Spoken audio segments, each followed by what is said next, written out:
Joined now from Manchester by the Shadow of Business Secretary Chuka Umunna. Mr. Umunna, welcome to the programme. You're clearly trying to recover. Good to be with you. You're clearly trying to recover the people's trust when it comes to deficit reduction, debt, and balancing the books.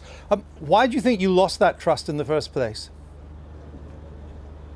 Well, I think we've been winning back support throughout our time in opposition, and ultimately people talk about polls, but if you look at all the local elections we've had, we're putting on more councillors, importantly in the marginal seats where we need to win back support. Yeah, but why did you lose the trust? Obviously there was a global... Why did you lose the trust on deficit reduction? If you let me finish, clearly there was a global financial crisis that happened while we were in office, which started off in the banking sector. That caused a recession, which then in turn caused tax receipts, both corporation and income tax receipts, to fall. Now, we've said we, of course, should have better regulated the banks during our time in office. But the important thing, and Ed was just saying this in the Q&A following his speech just now, is whether or not you have learnt the mistakes. And of course, we've learnt from those mistakes and said that we should have better regulated the banking sector, and we need the banking sector to do a better job for the real economy, like, for example, ensuring that our small and medium-sized businesses can get access to the finance that they need to expand and grow, which is so important given that they create 2/3 of private sector jobs. And you don't think you lost the people's trust because you continued to borrow too much in the good years? No, look, I don't think that because we invested in your viewers' schools, hospitals and in people was the reason that Lehman went under in the US and over here. But you did so with borrowed money. You carried on borrowing after 10 years of growth. Should you still have been borrowing 40% of GDP after 10 years of growth? Why did you? Is it not the fact you continue to borrow so much is one reason why people don't trust you now? The reason that the debt and the deficit increased after the global financial crash is because we saw a fall in tax receipts. That's principally why we had the debt and deficit issues that we had. But my figure was for before the financial crisis, Mr. Umunna. My figure was people's before wages stagnated, so they weren't paying as much income tax.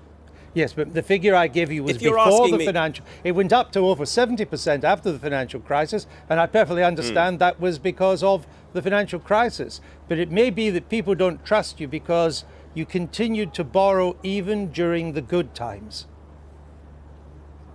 I don't accept that the reason that we had the big debt and deficit issues that flowed from that crash is because we were borrowing too much beforehand. But look, the important thing is, and your viewers are in the future business, is whether or not in our offer to the people, our contract with the people today in the manifesto, which seeks to ensure that people can meet their aspirations and dreams, but also we care for the vulnerable and those who can't provide for themselves, and also that we do that in a responsible way and balance the books. What people want to know is whether the commitments in our contract with the people published today, whether they are properly funded and responsible. And in each and every single case, they are. Now you can compare and contrast that to George Osborne, who was on your sister show, the MAR programme yesterday, who was asked over 18 times how he was going to fund, for example, his income tax commitments, their commitments to put this £7.5 to £8 billion into the NHS, and no answers were forthcoming. That is very different to what you're seeing from the Labour Party today. When we get the Tories on, we'll speak to the Tories about their policy. I'd like to stick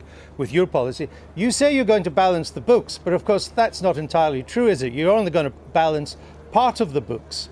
It is perfectly possible that at the end of the next Parliament, you will still be borrowing money. You will still be running a deficit. So why should we trust you?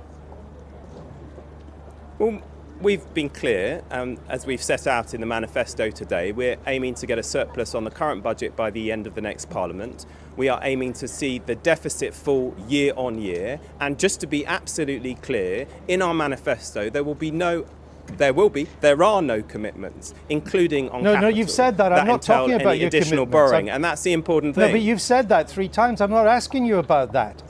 What I'm asking you is, why should we trust you when it is still possible under your plans that the overall deficit by 2020 could still be a budget deficit? We have set out more detail in respect to the debt and deficit position than any other opposition I can remember. So do you accept that there could still be a deficit by 2020? We're aiming to balance the books and get a No, current you're not. budget Excuse me, Mr. surplus by Rumuna. the You are end of this not Parliament. aiming to balance the books. You're aiming to balance the current budget. You're still prepared to borrow for the capital budget, which is around 30 But billion I've a just year. said to you, Andrew, I've just said to you that in our manifesto there are no commitments, including on capital, that entail additional borrowing. And I can't be clearer than that. Well, frankly. let me just run you what Lucy Powell said to us on the Sunday Politics just a couple of weeks ago. Let's just take a look at this. To bridge the deficit, you will have to borrow more. You're going to borrow 30 billion a year simply to pay for public investment. That's part of what you're going to do, correct? We're going to balance the books by the current expenditure by the end of the and Parliament. borrow 30 billion a year for public investment. We may use some investment borrowing for